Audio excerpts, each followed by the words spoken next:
11단원 전동용 기계 요소에 대해서 알아보도록 하겠습니다. 이 전동용 기계 요소는 시험 문제에 굉장히 많이 나오는 파트입니다. 여러분들이 집중하시고 잘 들어주시기 바라겠습니다. 먼저 충용 기계 요소 및 도시법에 대해서 알아보도록 하겠습니다. 22문제가 나왔는데 한 회차에 한 문제 내서 두 문제 정도가 출제가 된다고 보시면 되겠습니다. 먼저 축에 대해서 알아보도록 하겠습니다. 축이라고 하는 것은 영어로 샤프트라고 합니다. 일반적으로 회전력을 전달하거나 하중을 지지하는 역할을 하는 기계 요소입니다. 두 개 이상의 베어링으로 지지하며 바퀴나 기어, 풀리 등을 끼워서 사용을 합니다. 예를 들어서 축을 제도할 때는 이러한 법칙에 의해서 제도를 하는데 가끔씩 시험 문제에 축의 제도 방법에 대해서 물어볼 때가 있습니다. 일단 축은 중심선을 수평으로 해서 길게 놓인 상태로 그린다고 합니다. 가로로 이렇게 눕힌 상태로 그려야지 축을 세로로 이렇게 세워서 그리면 되지 않습니다. 그 다음에 축의 가공 방향을 고려하여서 그립니다. 일단 축의 지름이 큰 쪽이 왼쪽으로 가도록 놓고 그림을 그립니다.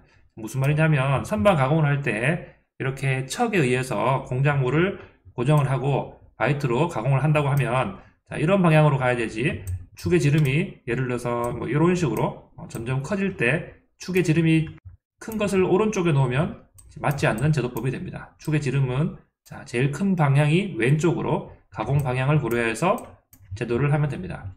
그리고 축을 조립할 때 축의 끝은 조립이 쉽게 하기 위해서 이렇게 못따기를 하고 치수 기입을 이렇게 1 곱하기 45나 C1, C2 이런 식으로 못따기 치수를 기입을 해주면 됩니다. 그 다음에 이 부분이 반달키 모양인데요. 키 부분은 길이 방향으로 전단면도를 나타내지 않습니다. 왜냐하면 그 내용을 이해하는 데 방해가 되기 때문에 키 같은 부분은 전체 단면도, 전단면도를 하지 않습니다. 이렇게 키 홈 등과 같은 부분을 나타낼 때는 부분 단면도로 나타내면 됩니다. 이렇게 일정한 부분만 단면을 해서 나타내는 부분 단면도로 나타내면 됩니다. 이렇게 표시하는 게 센터 구멍을 표시하는 건데, 이 축을 가공을 하기 위해서 척에 잡고 회전을 시키면 떨림과 진동이 일어나기 때문에 이 부분에 심압대로 이렇게 심압대로 고정을 시켜줍니다. 그렇게 해서 센터 구멍을 표시를 해줘야 되는데, 이렇게 센터 구멍을 표시를 하면 이렇게 센터 구멍 가공을 하라, 이런 표시가 되겠습니다. 그리고 축이 너무 길 때에는 이렇게 중간을 파단하여서 짧게 표시를 해도 되지만 원래의 치수를 기입을 해줘야 됩니다. 이렇게 축의 제도 방법은 이런 제도 방법을 보기로 물어볼 수가 있습니다. 그리고 축 이음에 대해서 알아보도록 하겠습니다. 축의 이음은 커플링과 클러치로 나누게 됩니다. 커플링은 축이 회전하는 동안 두 축의 연결 상태를 분리시킬 수 없고 축이 정지된 상태에서만 분리시킬 수 있는 축 이음이라고 합니다. 그리고 클러치는 축이 회전하는 상태에서 원동축과 종동축의 연결을 수시로 끊거나 연결할 때 사용하는 축 이음이라고 합니다. 그래서 커플링과 이런 클러치를 비교하여서 알아두셔야 되는데, 커플링은 한번 축과 축을 결합을 할 때 연결 상태를 분리시킬 수가 없는 겁니다. 그러니까 반대로 클러치는 축과 축을 연결할 때 수시로 연결을 했다가 끊었다가 반복을 할 수 있는 것을 클러치라고 합니다. 축이음의 커플링과 클러치를 비교해서 이해를 하셔야 되고, 시험에 많이 나오는 게 커플링의 종류와 커플링의 특징이 나옵니다. 그리고 클러치의 종류와 클러치의 특징이 나옵니다. 각각의 종류, 특징들을 물어보는 문제가 기출이 되니까 여러분들이 확인을 해주셔야 됩니다. 간단하게 알아보겠습니다. 슬리브 커플링은 원통 속에서 두 축을 맞대고 키로 고정을 한 것입니다. 그렇기 때문에 지름과 동력이 작을 때 사용하는 축 이음이라고 합니다. 올던 커플링은 두 축이 평행하지만 축의 중심이 약간 떨어져 있을 때 사용합니다. 고속 회전의 이음으로는 적당하지가 않습니다. 플랜지 커플링은 플랜지 끝을 맞대고 볼트로 고정한 축 이음입니다. 이렇게 볼트로 고정을 했죠. 축 지름이 매우 클 때나 축과 플랜지를 주조하거나 단조한 커플링을 사용합니다. 유니버셜 커플링은 두 축이 같은 평면 내에 있으면서 그 중심이 서로 30도 이내의 경우일 때 사용합니다. 두 축이 이루는 각도는 어느 정도 변해도 상관없는 곳에 널리 쓰입니다. 각도가 조금씩 변하게 되겠죠. 플렉시블 커플링은 축의 중심이 완전히 일치시키기 어렵기 때문에 편심이 있는 축이나 고속 회전으로 진동이 있는 두 축을 연결할 때 사용하는 커플링입니다. 그래서 이런 커플링의 특징, 종류를 기억을 하시기 바라겠습니다. 클러치는 간단하게 두 가지만 알아보겠습니다. 맞물림 클러치는 서로 맞물리는 턱을 가진 플랜지를 축 끝에 띄우고 종동, 원동 방향으로 이동시켜 턱이 맞물리거나 떨어질 수 있게 만든 클러치를 맞물림 클러치라고 합니다. 마찰 클러치는 플라이 휠과 클러치판 내 마찰력에 의해서 동력을 전달하거나 차단하는 장치를 마찰 클러치라고 합니다. 자, 그럼 기출되어 있는 문제를 한번 보도록 하겠습니다. 자, 축의 도시 방법에 대한 설명으로 잘못된 것은 이렇게 나왔습니다. 자, 나머지는 다 맞는 설명이고요. 2번 한번 살펴보도록 하겠습니다. 자, 2번 축은 주로 길이 방향으로 단면 도시를 한다 라고 나옵니다. 자, 밑에 해설해 보면은 길이 방향으로 절단하면 오히려 투상에 방해가 되기 때문에 길이 방향으로 절단하지 않는 부품이 나옵니다. 자, 여기 축이나 스핀들, 볼트, 너트, 와셔, 멈춤 나사, 작은 나사 등은 길이 방향으로 단면을 하지 않습니다. 그리고 특정한 일부분을 절단해서는 안 될 부품이 있습니다. 축이나 암, 기어, 핸들, 벨트 풀리 이런 것들은 특정한 일부분을 절단해서 나타내면 안 됩니다. 그렇기 때문에 이러한 문제들에서 어떤 부분이 틀렸는지 이런 것들을 살펴보시기 바라겠습니다. 여기 11-2번에 보면 운전 중 결합을 끊을 수 없는 영구적인 축이음, 그러면 이것이 커플링이 되겠죠. 아래 단어 중에서 모든 고른 것은, 그러면 자 1번은 커플링과 유니버셜 조인트는 다 커플링의 범주에 속하게 되겠죠. 2, 3, 4번에 보면 이렇게 클러치가 나오는데요. 자, 이 클러치는 영구적인 축이음이 아니라 연결을 수시로 끊었다가 연결했다가 이렇게 하기 때문에 클러치는 틀린 설명이 됩니다. 그렇기 때문에 커플링과 유니버셜 조인트, 영구적인 축이음, 커플링의 설명은 1번이 되겠습니다. 자, 이렇게 기출 유사 문제가 이렇게 나오니까 여러분들이 확인을 한번 해보시고 이 파일은 구글 드라이브나 카페에 업로드 하도록 하겠습니다. 두 번째, 베어링의 종류 및 도시법 이렇게 나옵니다. 마찬가지로 28문제가 기출되었습니다. 한 회차에 한두 문제는 반드시 나오는 아주 중요한 내용입니다. 일단 베어링의 정의는 베어링은 회전하는 축을 지지하면서 마찰을 최소화시켜서 소음과 발열을 줄이고 원활한 상대 운동을 유지하기 위한 축용 기계 요소입니다. 형상은 이렇게 생겼고요. 자, 여기 안에 축을 끼우는 형태가 되겠습니다. 축의 회전을 원활하게 하기 위해서 베어링을 사용을 하죠. 자, 일단 먼저 베어링의 종류부터 보도록 하겠습니다. 작용하는 하중의 방향에 따라서 레이디얼 베어링과 스러스트 베어링이 있는데요. 자, 레이디얼 베어링은 축의 직각 방향으로 이렇게 하중이 작용하는 베어링이고요. 스러스트 베어링은 이 축의 평행한 방향으로 작용하는 하중을 지지하는 베어링이 스러스트 베어링입니다. 자, 축을 지지하는 방식에 따라서 미끄럼 베어링과 구름 베어링이 있는데요. 미끄럼 베어링은 축과 받침 사이에 부시를 끼워서 미끄럼 운동을 하는 베어링이 되겠고요. 구름 베어링은 볼 또는 롤러 등의 회전체를 구름 운동으로 마찰을 줄이고 회전을 하게 하는 베어링이 되겠습니다. 자, 베어링의 호칭 이름을 보도록 하겠습니다. 자, 이렇게 나오는데요. 상당히 중요합니다. 자, 베어링의 호칭 번호를 알아보도록 하겠습니다. 자, 예를 들어서 6203, ZZ, P6 이렇게 나오면은 자, 앞에 두 자리는 베어링의 계열 번호를 나타내고요. 뒤에 두 자리는 베어링의 안찌름 번호를 나타냅니다.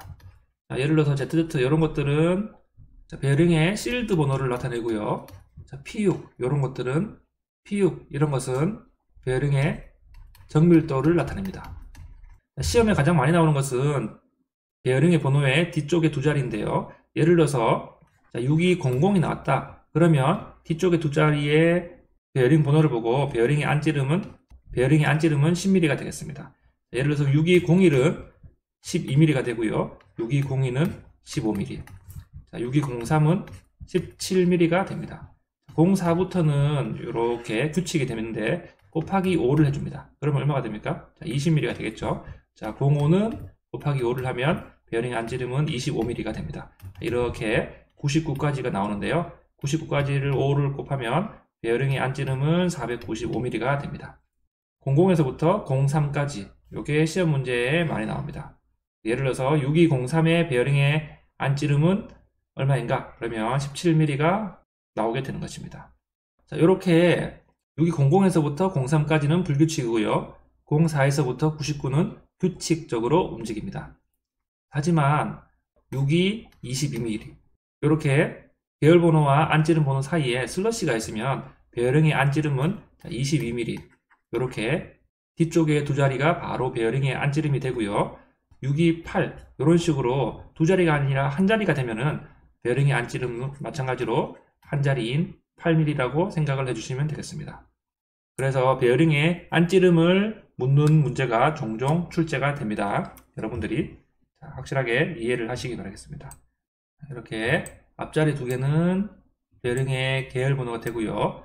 뒤에 두 자리는 베어링의 안찌름 번호가 됩니다. 마지막에는 실드 기어 이렇게 나오게 됩니다. 안찌름 번호 보면 00에서부터 03까지는 불규칙이고요. 10mm, 12mm, 13mm, 17mm 그 다음부터 04부터는 안찌름 번호에다 곱하기 5를 해주는 규칙이 되겠습니다. 자, 예제를 통해서 살펴보도록 하겠습니다. 다음 중 축 중심의 직각 방향으로 하중이 작용하는 베어링은 레이디얼 베어링이라고 했죠. 축 중심의 직각 방향은 레이디얼, 축 중심의 평행한 방향은 스러스트 베어링 이렇게 되겠습니다. 베어링의 안찌름 번호를 부여하는 방법 중 틀린 것은 이렇게 나옵니다. 1, 3, 4번은 다 맞는 말이 되겠고요. 2번을 보시면 안찌름 치수가 10, 12, 15, 17. 자, 10은 00이고요. 12는 01, 15는 02, 17은 03 이렇게 나오는데 01, 02, 03, 04가 아니라 00, 01, 02, 03 이렇게 나오죠. 자, 요게 틀린 보기가 되겠습니다. 자, 이렇게 베어링의 기출 유사 문제를 확인해 보시기 바라겠습니다. 그렇게 어렵지 않은 내용입니다. 한 해 차에 한두 문제 나오니까 반드시 확인을 해서 암기를 하시기 바라겠습니다. 기어의 종류 및 도시법에 대해서 알아보도록 하겠습니다. 기어 종류 및 도시법도 51문제가 나왔습니다. 한 해 차에 서너 문제는 반드시 나온다라고 생각을 하시면 되겠습니다. 여러분들이 일상생활에서 기어를 상당히 많이 보셨을 건데 기어에도 여러 가지 종류가 있습니다. 자, 이렇게 기어의 종류에 보면 축의 상태가 두 축이 평행한 기어가 나옵니다. 자, 스퍼 기어는 이런 식으로 일반적인 기어가 되겠고요. 헬리컬 기어도 축의 중심이 평행하지만 기어의 이가 약간 사선으로 이렇게 나오는 것을 볼 수가 있습니다. 이렇게 사선으로 되어 있죠. 렉과 피니언은 이런 식으로 렉과 피니언이 있는데 축의 중심이 이렇게 평행합니다. 스퍼 기어인데 내접 스퍼 기어가 있습니다. 이 축의 중심이 이렇게 평행하죠. 자, 이런 기어들은 두 축의 중심이 평행한 기어가 되겠고요. 자, 두 축이 서로 교차되는 기어가 있습니다. 자, 배별 기어를 보면 축의 중심이 이렇게 교차가 됩니다. 자, 마찬가지로 헬리컬 배별 기어도 이렇게 축의 중심이 서로 이렇게 교차가 되고요. 헬리컬 배별 기어는 기어의 이가 약간 사선으로 이렇게 누워 있는 것이 보이죠? 자, 이렇게 표시가 되어 있습니다. 자, 두 축의 중심이 평행하지도 만나지도 않는 기어가 있는데요. 자, 이렇게 나사 기어와 하이포이드 기어, 오음과 오음 기어, 이런 축의 기어의 명칭들을 확인을 하시기 바라겠습니다. 자, 기어에서 주로 나오는 것은 기어에서 이의 크기나 기어의 치수, 그리고 스퍼기어 도시법이 많이 나오는데요. 한번 알아보도록 하겠습니다. 자, 기어에서 모듈이라는 것이 나오는데 모듈은 기어의 크기를 나타내는 것입니다. 모듈은 피치 원지름을 기어의 일수로 나눈 값이라고 나오는데요. 자, 모듈은 피치 원지름 D에서 일수 Z를 나눈 값이 됩니다. 자, 그래서 이 공식을 외워야 되는데 조금 더 쉽게 외우는 방법을 말씀을 드리겠습니다. 자, 피치 원지름 D는 모듈에다가 일수를 곱한 값을 이렇게 외우시면 됩니다. 자, D는 M 곱하기 Z인데요. DMZ라고 많이 외울 겁니다. DMZ는 비무장지대이죠. 남한과 북한 사이에 아무도 들어가지 못하게끔 만들어 놓은 구간을 비무장지대인데요. 비무장지대를 외우시면 됩니다. D는 피치 원지름이고요. M은 모듈, Z는 일수, 이빨의 개수가 됩니다. 그래서 이것을 외우면 마찬가지로 당연히 모듈은 피치 원지름에다가 일수를 나눈 값이 되겠죠. 자, 이것과 이것은 동일한 식이 되겠죠. 그래서 피치 원지름은 모듈 곱하기 일수, DMZ를 외우면 되겠습니다. 원주 피치도 나오는데요. 원주 피치는 이 공식을 보는 게 더 좋을 것 같아요. 원주 피치는 파이 곱하기 M입니다. 자, M은 마찬가지로 피치 원지름에다 인수를 나눈 것이기 때문에 원주 피치 P는 파이 D 나누기 Z 이렇게 나옵니다. 그래서 원주 피치 P는 모듈에다가 파이 원주율을 곱한 값이다. 이렇게 외우시면 되겠습니다. 세 번째, 기어의 치수를 보도록 하겠습니다. 기어의 치수에서 여러 가지가 나오는데요. 피치 원지름은 이렇게 조금 어렵게 나왔는데요. 피치 원지름은 D라고 했죠. D는 모듈 곱하기 인수라고 했습니다. DMZ 생각을 하시면 되겠고, 이 끝 원지름은 여기 공식이 나오는데 조금 다릅니다. D가 아니라 D0로 많이 표현을 합니다. D0 이 끝 원지름은 모듈에다가 똑같은데 인수를 곱하지만 인수에다가 2를 더한 값에다가 모듈을 곱합니다. 피치 원지름이랑 틀리죠. 피치 원지름은 모듈 곱하기 인수, 이 끝 원지름은 모듈에다가 인수 더하기 2를 한 값을 곱하면 됩니다. 그래서 이 끝 원지름과 피치 원지름을 구별을 해야 되겠고요. 나머지 것들은 이렇게 살펴보시면 되겠고, 중심거리를 알아보도록 하겠습니다. 중심거리는 오른쪽 문제에 자세하게 나오는데, 문제를 먼저 보도록 하겠습니다. 모듈이 2, 모듈은 m 값이 되겠죠. 인수가 각각 36과 74입니다. 첫 번째 36은 인수가 z니까 z1이라고 하고요. 74는 z2라고 하겠습니다. 두 개의 기어가 맞물려 있을 때 축간거리, 축간거리는 보통 C라고 이렇게 나타내는데요. C는 얼마인가? 이렇게 물어보는 겁니다. 해설해 보면 A 기어와 B 기어가 이렇게 맞물려서 돌아가고 있습니다. 축의 중심이 이렇게 나오죠. 그러면 축간거리 C는 여기서부터 여기까지 거리가 축간거리 C가 됩니다. 그랬을 때 우리가 알 수 있는 것은 기어 A의 피치 원지름과 기어 B의 피치 원지름을 알 수가 있습니다. 그래서 기어 A와 기어 B의 피치 원지름을 더해서 나누기 2를 하면 축간거리 C가 됩니다. 예를 들어서 A 기어의 피치 원지름 DA라고 해보겠습니다. DA는 어떻습니까? 모듈에다가 모듈 2에다가 인수가 얼마죠? 36입니다. 36을 하면은 72가 되겠죠? A 기어의 피치 원지름은 72가 됩니다. B 기어의 피치 원지름은 얼마입니까? 모듈 2에다가 피치 원지름 DMZ 공식을 사용하면 74가 되겠죠? 74를 하면 148이 됩니까? 네, 148입니다. 그래서 두 개의 기어를 더합니다. A 기어와 B 기어의 피치 원지름 값을 더하면은 220mm가 되네요. 220이 됩니다. 그러니까 A 기어의 피치 원지름은 여기서부터 여기까지고요. B 기어의 피치 원지름은 여기서부터 여기까지입니다. A 기어의 피치 원지름은 72가 되고 B 기어의 피치 원지름은 148mm가 되죠. 그림은 조금 다르지만 이렇게 더합니다. 두 개의 피치 원지름을 더해서 나누기 2를 하면 축간거리가 나옵니다. 나누기 2를 하면 얼마입니까? 110mm가 되죠. 그래서 정답은 110mm. 축간거리가 이렇게 계산이 되는 겁니다.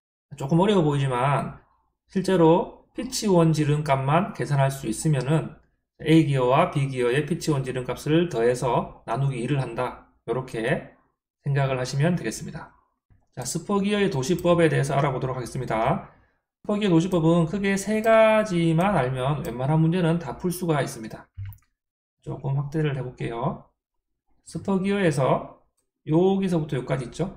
보통 여기서 여기까지를 피치 원지름이라고 합니다. 피치 원지름은 가는 1점세선으로 표시를 합니다.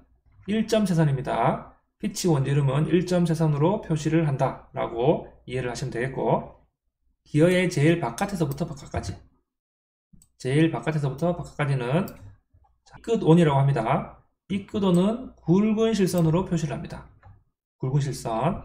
그래서 이 끝원은 아까 전에 공식에 의하면 D0는 모듈에다가 인수 더하기 2를 해서 모듈 값을 곱하면 된다고 했죠. 피치 원지름은 모듈에다가 인수 값을 곱하면 되고요. 세 번째, 여기 기어의 입뿌리가 있습니다. 여기서 여기까지인데요.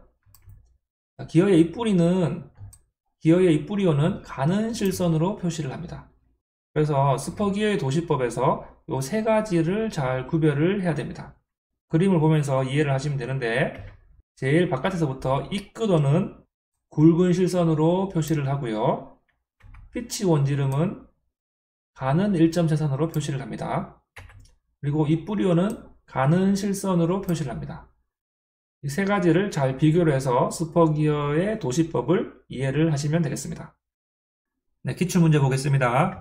기어의 도시 방법으로 옳은 것은, 자, 이런 식으로 문제가 많이 나옵니다. 보기 2번에 피치 원지름은 가는 일점세선으로 그린다. 이것은 맞는 말이 되겠고요. 1번에 입봉우리온은 입끝 원지름이랑 같은 말입니다. 입끝 원지름, 바깥지름, 입봉우리온 다 같은 말이 되겠습니다. 가는 실선이 아니라 굵은 실선이 되겠죠.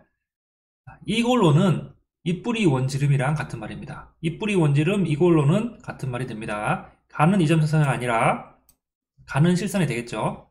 보기 4번에 입줄 방향은 보통 2개의 굵은 실선으로 그린다. 이렇게 나오는데 헬리컬 기어 같은 경우에는 기어의 이가 살짝 비틀려져 있죠. 그래서 그럴 때는 입줄 방향은 보통 3개의 가는 실선으로 그리게 됩니다. 그렇기 때문에 1번, 3번, 4번은 틀린 보기가 되겠습니다. 이런 방법으로 기출 문제가 많이 나옵니다. 자, 기출 유사 문제 이렇게 많이 나왔습니다. 여러분들이 한번 확인을 해보시면 되겠습니다.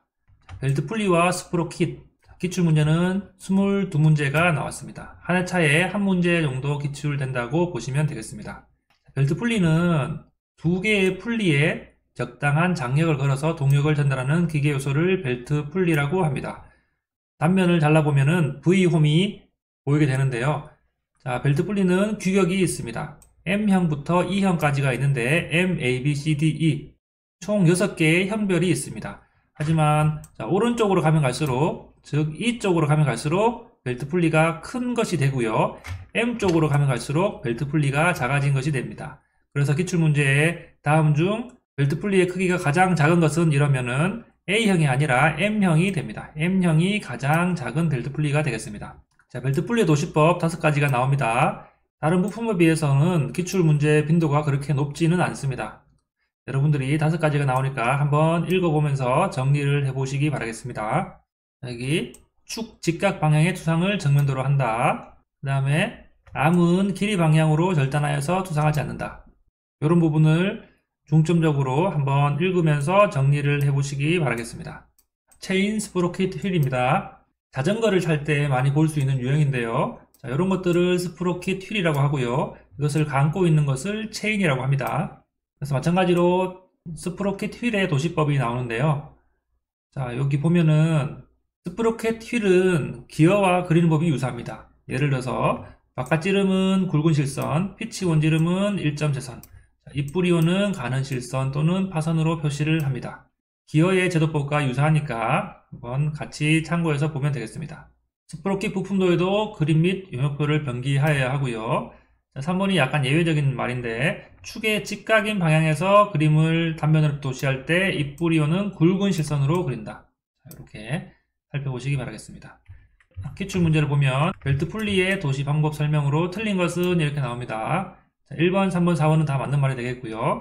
2번에 암은 길이 방향으로 절단하여 단면을 도시할 수 있다. 이렇게 길이 방향으로 절단을 하면 그 부품을 이해하는데 방해가 되기 때문에 길이 방향으로 절단하지 않습니다. 자, 여기 해설에 보면은 자, 이런 부품들 축이라든가 볼트 너트 뭐 이런 부품들은 길이 방향으로 절단하여서 도시를 하지 않습니다. 11-8번에 스프로킷 휠의 도시 방법에서 바깥지름은 어떤 선으로 표시하는가? 바깥지름 또는 입봉우리원, 자, 이런 것들은 굵은 실선으로 그리게 되겠죠. 자, 가는 일점세선은 피치 원지름이고요. 가는 실선은 입부리원, 이고런을 가는 실선으로 그리게 됩니다. 기출 유사 문제 여러분들이 찾아서 한번 확인을 해보시기 바라겠습니다. 스프링, 캡 및 기타 전동용 기계 요소 이렇게 나오는데 39문제가 나왔습니다. 한 해 차에 2문제 정도 출제가 된다라고 생각을 하시면 됩니다. 생각보다 많이 나오는 부분입니다. 스프링에서는 스프링 제도하는 법에 대해서 가장 많이 물어봅니다. 자, 한번 읽으면서 정리해 보겠습니다. 스프링은 무하중 상태에서 그린다. 자, 하중이 걸리지 않은 상태, 그러니까 무하중 상태로 그린다는 것, 늘어난 상태로 그리면 되지 않습니다. 그 다음에 요목표에 여러가지 조건들을 나타낸다. 3번에 특별한 표시가 없을 때는 오른쪽으로 감는 것이 원칙입니다. 왼쪽으로 혹시 감겼다면은 왼쪽 감긴 방향 왼쪽이라고 표시를 해야 됩니다. 4번도 마찬가지 용우표에 그림으로 기입하기 힘든 것은 용우표에 표시를 한다.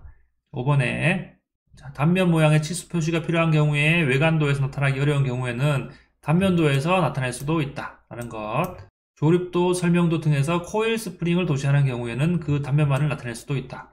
이러한 특징들이 있습니다. 이런 특징들을 잘 살펴서 스프링 제도하기 문제가 나왔을 때 올바른 것 혹은 틀린 것을 골라낼 수가 있어야 되겠습니다. 캠은 자동차에서 실린더를 열어주고 닫아주는 개폐 장치에 캠이 많이 사용되는데요. 회전 운동을 직선 또는 왕복 운동으로 변환하는 장치를 캠이라고 합니다. 그럼 기출 문제를 보도록 하겠습니다. 스프링 제도에 관한 설명 중 틀린 것은 이런 식으로 가장 시험에 많이 나옵니다. 1, 2, 3번은 맞는 말이 되겠고요. 4번에 보면은 스프링의 종류와 모양만을 간략도로 나타낼 경우에는 스프링 제로의 중심선만을 가는 실선으로 그린다. 이렇게 나오는데 이런 경우에는 스프링의 중심선만을 가는 실선이 아니라 굵은 실선으로 그리게 됩니다. 이런 보기가 오답으로 자주 출제가 되니까 확인을 잘 하시기 바라겠습니다. 이 문제는 캠의 정의에 대해서 물어보는 건데요. 회전운동 또는 왕복운동을 발생시키는 기구는 이렇게 나오는 것은 캠입니다. 보기에 보면은 여러가지 하트캠이나 홈캠이 나옵니다. 내연기관의 밸브 개폐 장치 등에서 주로 이용이 됩니다. 이렇게 기출 유사한 문제가 나오고요. 스프링이나 캠 같은 경우에는 내용이 굉장히 작으면서도 시험 문제는 생각보다 많이 나옵니다. 그래서 여러분들이 이런 기출 유사 문제를 잘 확인해 보시기 바라겠습니다. 이상으로 전동용 기계장치에 대해서 수업을 마치도록 하겠습니다.